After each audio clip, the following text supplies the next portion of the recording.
Yeah, this is something I also recognize from growing up in Bosnia, because I grew up in the, let's say, in the Serb part, or the part of Bosnia that is called the Serb Republic. This was, basically created through war crimes, through genocide, through killing people and so on. And I also recognize this kind of mentality, like, yes, we are poor, but, we had this king 800 years ago, and we had this kingdom at that time and large territories. And yeah, now we are kind of more united, and, we did this and that, I don't know, 300 years ago, 800 years ago. And the 90s was like some kind of a prime time, of how to say, kind of being a Serb and so on. And one thing I really wanted to ask you, Sergei, because these are the things that you are telling to people, to your followers on your Ushanka Show YouTube channel. So how did you came up with the idea to start a show based on your personal history, on your family history, on your experiences, and how to say, how do you experience that that the people are still that there are many people who are following you, like really interested in the history of not only of the Soviet Union, but also the Ukraine during the Soviet times, let's say? Well, it was kind of, so I work at the local power plant.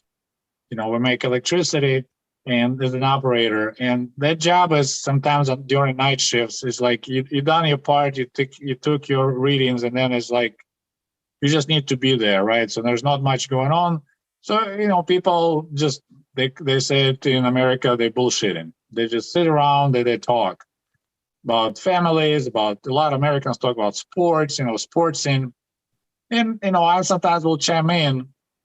They'll say something. I was like, oh yeah, by the way, I remember, back when I was in the Soviet Union, and I noticed like it's becomes dead silent and everyone start paying attention. And it's like a lot of information I'll say, they'll be shocked, like, oh, you were, smuggling vodka to Poland. Oh my God, tell us about it. So I noticed there was a lot of this really like pent up interest. Every time I chime in, it was like, hey, by the way, back in Soviet Russia, we did this.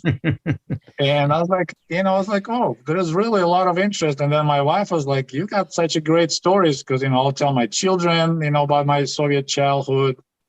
And I was like, well, I'll try it, see what happens. Because I already had a Russian YouTube channel, telling Russians about life in the United States. I was like, well, let me see if I'll do this. And I wasn't sure, with my accent and how that will go. But, there's a specific, group of people that really interested. Some had something with former Soviet Union. Someone went to work there. Some people traveled. And then I kind of became interested in like, oh, I need to learn more about it. And so I met a lot of, interesting people with unusual histories that, interested my channel. Like I have a guy who went to Russia in late 70s to work on KAMAZ. So there was a huge truck factory built. Yeah. And he went from America to work there for like a year, because it's all built on Western technology. And they never told us that, but equipment came from the United States, all that. So yeah, that was kind of cool.